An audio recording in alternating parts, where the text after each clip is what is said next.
मरे हुए व्यक्ति की ये 3 चीज़ें भूल से भी मत ले लेना। दोस्तों, एक बार नारद जी यमराज जी से मिलने के लिए यमलोक पर पधारते हैं।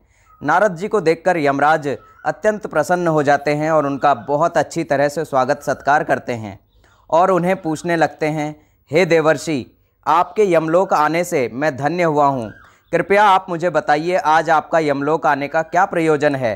अवश्य ही कोई महत्वपूर्ण कारण होगा अथवा कोई महत्वपूर्ण समाचार आप लेकर आए हैं, ऐसा प्रतीत हो रहा है। तब देवर्षि कहते हैं, हे धर्मराज, आप तो सब कुछ जानते हैं। पृथ्वी से लेकर स्वर्गलोक तक आप सभी प्राणियों के बारे में जानते हैं। आपसे कुछ भी छिपा नहीं है। धर्मराज कहते हैं, नारद जी, किंतु मैं आपके मन की बात को नहीं जान सकता। वह तो केवल भगवान विष्णु ही जान सकते हैं। आपका मन तो अत्यंत चंचल है। आपके मन में क्या रहस्य होता है उसे जानना हमसे नहीं हो पाएगा। फिर भी कृपया आपके मन में जो भी बात है आप बेझिझक कह सकते हैं। फिर देवर्षि नारद कहते हैं, हे धर्मराज, मैं आपके पास कोई समाचार लेकर तो नहीं आया हूँ, किंतु मेरे मन में कुछ प्रश्न हैं जो मैं आपसे पूछने के लिए आया हूँ। समस्त मानव जाति के कल्याण के उद्देश्य से ही मैं आपके पास आया हूँ। कृपया आप मेरी इस शंका को दूर कीजिए। तब यमराज कहते हैं, हे देवर्षि, आपके मन में जो भी दुविधा हो, जो भी प्रश्न अथवा शंका हो, आप अवश्य पूछिए। मैं अपने सामर्थ्य के अनुसार आपके प्रश्नों का उत्तर देने का प्रयास अवश्य ही करूँगा। तब देवर्षि नारद कहते हैं, हे धर्मराज, मेरा प्रश्न अत्यंत सरल है। आप मृत्यु के देवता हैं, इसीलिए इस प्रश्न का उत्तर आपके अलावा भला दूसरा कौन दे पाएगा। हे धर्मराज, मेरा यह प्रश्न है कि जिस प्राणी की मृत्यु होती है वह अपने साथ कौन कौन सी चीज़ें ले जाता है और मृत्यु के बाद से उस प्राणी की कौन सी वस्तुओं का प्रयोग दूसरे मनुष्यों को नहीं करना चाहिए। इस पर यमराज कहते हैं, हे देवर्षि, आपने उचित ही प्रश्न किया है। मानव जाति के कल्याण के लिए आपने जो प्रश्न पूछे हैं उसके उत्तर मैं आपको अवश्य बताऊंगा, किंतु इन प्रश्नों के उत्तर जानने के लिए मैं आपको एक अत्यंत ही पवित्र कथा सुनाता हूँ। इस कथा को सुनने पर आपको आपके सभी प्रश्नों के उत्तर मिल जाएंगे।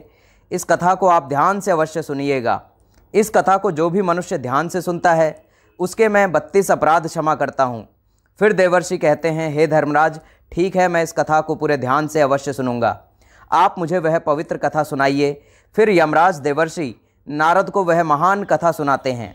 एक समय की बात है, मध्य देश में मनोहर नाम का एक गरीब ब्राह्मण रहता था।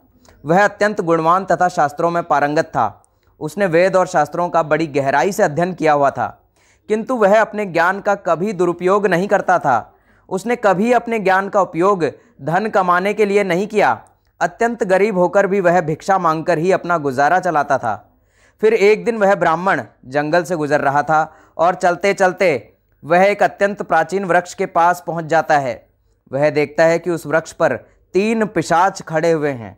वे तीनों उस जंगल से गुजरने वाले मनुष्यों का भक्षण करते थे। कोई भी मनुष्य उस मार्ग से जाता है तो वे उसे पकड़कर खा लिया करते थे। पिशाच होने के कारण उनके अंदर धर्म का कोई अंश नहीं था। वे अत्यंत पापी और दुराचारी थे। वे किसी पर भी दया नहीं करते थे।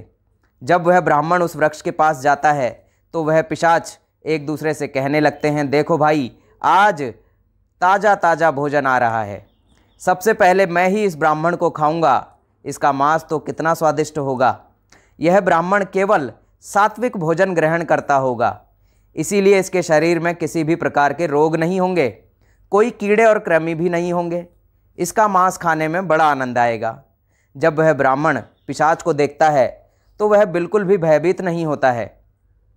वह ब्राह्मण भगवान विष्णु का परम भक्त होता है और वह हर समय श्री हरि का नाम जपता रहता था, इसीलिए उसे किसी से भी कोई भय नहीं लगता था। पिशाच को देखकर भी ब्राह्मण भयभीत नहीं हुआ और पिशाच की ओर देखते हुए उन्हें प्रणाम करने लगता है और कहता है कि हे पिशाच, तुम्हें नमस्कार है। उस ब्राह्मण का ऐसा विचित्र व्यवहार देखकर पिशाच हैरान हो जाते हैं और उस ब्राह्मण से कहने लगते हैं, हे महात्मा, आप कौन हैं और इस वन में अकेले क्यों भटक रहे हैं। हम पिशाचों को देखकर भी आपको ज़रा भी भय नहीं लगा। बड़े बड़े शूरवीर योद्धा भी हम पिशाचों को देखकर थर थर काँपने लगते हैं, हमें देखकर डर कर भागने लगते हैं, किंतु तुम्हारे मन में किसी भी प्रकार का कोई भय दिखाई नहीं पड़ रहा है। आपके सानिध्य में आने पर हमारी भूख भी समाप्त हो चुकी है। हम तो आपको भोजन समझकर प्रसन्न हो रहे थे और आपको खाने वाले थे। फिर वह ब्राह्मण कहता है, हे पिशाच, मुझे आपसे बिल्कुल भी भय नहीं लग रहा है, क्योंकि मैं जानता हूँ कि भगवान हमेशा मेरे साथ हैं और उनकी इच्छा के बिना तो पेड़ का पत्ता तक नहीं हिल सकता। यदि मेरी मृत्यु का आप पिशाच के द्वारा ही होनी है तो मुझे यह भी स्वीकार है। प्रभु ने मेरे भाग्य में जो भी लिख दिया है मुझे मंजूर है। यदि मुझे खाने से आपकी तृप्ति होती है तो मैं इसे मेरा सौभाग्य समझूंगा। इस संसार के प्रत्येक प्राणी को सुख प्रदान करना, उनकी तृप्ति करना ही प्रत्येक मनुष्य का कर्तव्य है। पिशाच भी ईश्वर द्वारा ही बनाए हुए हैं, इसीलिए मैं आपकी निंदा भला कैसे कर सकता हूँ। ब्राह्मण के ऐसे वचन सुनकर वे सभी पिशाच आश्चर्यचकित हो जाते हैं और उस ब्राह्मण से कहने लगते हैं, हे ब्राह्मण देवता, आपके वचन अत्यंत सुंदर हैं, जिसे सुनकर हमारी तृप्ति हुई है। हम आपका भक्षण नहीं करेंगे। कृपया आप हमें बताइए कि आप कौन हैं और किस कारण से आप इस वन में भटक रहे हैं। वह ब्राह्मण कहता है, हे पिशाच, मेरा नाम मनोहर है और मैं प्रभु की भक्ति करने के लिए इस वन में उचित स्थान खोज रहा था, किंतु आपको देखकर लगता है कि आप बहुत कष्ट में हैं। मुझे बताइए कि किस कारण से आपको पिशाच बनना पड़ा। यदि मैं आपकी कोई सहायता कर सकता हूं तो आप अवश्य कहें। मैं अपने सामर्थ्य के अनुसार आपकी जो भी हो सकेगी सहायता अवश्य करूंगा। ब्राह्मण की बातें सुनकर सभी पिशाच सुन्न हो जाते हैं और कहने लगते हैं कि हे द्विज श्रेष्ठ, आपको बार बार प्रणाम है। हम तीनों पिशाच हमारे पाप कर्मों के कारण ही बने हैं। हमने हमारे पितरों का अपमान किया है, इसी कारण से हमें यह पिशाच योनि प्राप्त हुई है। न जाने कब हमें इस पिशाच के शरीर से छुटकारा मिलेगा। हमने मनुष्य रहते हुए भी बहुत पाप किए थे और पिशाच बनकर तो हमने अनगिनत पाप किए हैं। कितने ही निर्दोष मनुष्यों को और प्राणियों को हमने मारकर खाया है। इसलिए हमें ऐसा लगता है कि हमें कभी पिशाच योनि से मुक्ति नहीं मिलेगी। फिर ब्राह्मण कहते हैं, हे पिशाच, मैं आपकी व्यथा को समझता हूँ। कृपया आप मुझे बताइए मैं किस प्रकार से आपको मुक्ति दिला सकता हूँ। मैं मध्य देश में रहने वाला मनोहर ब्राह्मण हूँ। मैंने अनेक तप, व्रत और उपवास किए हैं। इसीलिए आपकी मुक्ति के लिए भी यदि कोई व्रत उपवास हो तो मुझे बताइए, वह मैं अवश्य करने का प्रयास करूँगा। ब्राह्मण की बात सुनकर उस पिशाच को समझ में आता है कि यह ब्राह्मण तो उनका ही पुत्र है। हे पिशाच, उस ब्राह्मण के दादा परदादा हैं और जो पाप करने के कारण पिशाच बने हुए हैं, वे पिशाच कहते हैं, हे वत्स, हम हमेशा ही अनुचित वस्त्र पहनते थे। गंदे मैले वस्त्र पहनकर ही भोजन, पूजा पाठ आदि कार्य किया करते थे। हमने हमेशा ही अनुचित भोजन ही ग्रहण किया है, इसी कारण से हमारी यह दुर्गति हुई है। हम निर्वस्त्र होकर स्नान करते थे, जिस कारण से हमारे पितृगण हमसे रुष्ट हो गए। हमने कभी पितरों के लिए भोजन अर्पित नहीं किया, इसी कारण से हमें मृत्यु के पश्चात प्रेत बनना पड़ा।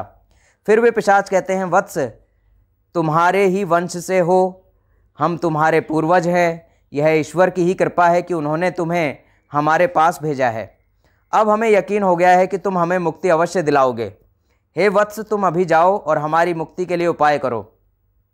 अपने पूर्वजों की ऐसी दशा देखकर वह ब्राह्मण अत्यंत दुखी हो जाता है और सोचने लगता है कि प्रत्येक मनुष्य का यह निहित कर्म है कि वह अपने पूर्वजों को मुक्ति दिलाने के लिए कार्य करें। वह ब्राह्मण उन पिशाच को वचन देता है और कहता है, हे प्रेतों, मैं आपकी मुक्ति के लिए अवश्य उपाय करूँगा। फिर वह ब्राह्मण मुनि अगस्त्य के पास जाता है और उन्हें पितरों की मुक्ति के लिए उपाय पूछता है। मुनि अगस्त्य उस ब्राह्मण के पितरों को मुक्ति दिलाने के लिए तर्पण, श्राद्ध, पिंडदान, दान, धर्म आदि क्रियाओं के बारे में बताते हैं। फिर वह ब्राह्मण पवित्र नदी के तट पर जाकर अपने पूर्वजों के लिए वे सभी कार्य करता है जो मुनि अगस्त्य ने बताए हुए होते हैं। वह पहले नदी के पवित्र जल से तर्पण करता है, फिर नदी के तट पर बैठकर पिंडदान करता है और उससे जो कुछ भी हो सके उसी के अनुसार दान धर्म करता है। इस प्रकार से उस ब्राह्मण के द्वारा तर्पण तथा दान धर्म करने से भी सभी पिशाच मुक्त हो जाते हैं और स्वर्ग की ओर जाने लगते हैं। फिर धर्मराज देवर्षि नारद से कहते हैं, हे देवर्षि, इसीलिए मनुष्य को कभी अनुचित वस्त्र नहीं पहनने चाहिए, अर्थात मैले कपड़े नहीं पहनने चाहिए। कभी अनुचित भोजन ग्रहण नहीं करना चाहिए। दूसरों का जूठा जमीन पर पड़ा हुआ, दूसरों के द्वारा लांगा गया तथा पितरों को अर्पण किए बिना किया गया भोजन उच्छिष्ट भोजन होता है।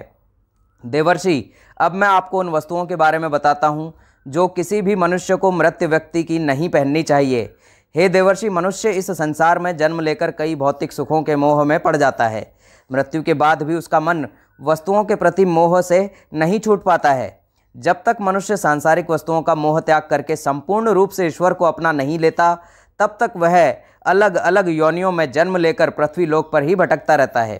कभी कभी यह मोह इतना अधिक होता है कि वह मृत्यु के बाद भी इसी पृथ्वी लोक पर भ्रमण करता है, अर्थात वह प्रेत योनि धारण करता है। यदि किसी मनुष्य की अकाल मृत्यु हो जाती है तो वह भी प्रेत योनि में चला जाता है और प्रेत बनकर वह अपने ही परिवार के लोगों को दुख देने लगता है। कई बार मनुष्य अपने मृत परिजनों की वस्तुओं को उनकी याद में अपने पास रख लेते हैं या उनकी वस्तुओं का उपयोग भी करने लग जाते हैं, लेकिन मनुष्य को मृत व्यक्ति की कुछ वस्तुओं का उपयोग कभी भी नहीं करना चाहिए, क्योंकि इन वस्तुओं के साथ उस मृत व्यक्ति की ऊर्जा जुड़ी हुई होती है। उस मृत व्यक्ति का उन वस्तुओं के प्रति मोह अधिक होने के कारण वह मृत्यु के बाद भी उन वस्तुओं से जुड़ा रहता है, और यदि कोई इन वस्तुओं का प्रयोग करता है तो उसे कई परेशानियों का सामना करना पड़ता है। वह मृत आत्मा उसे कई प्रकार से कष्ट देने लगती है।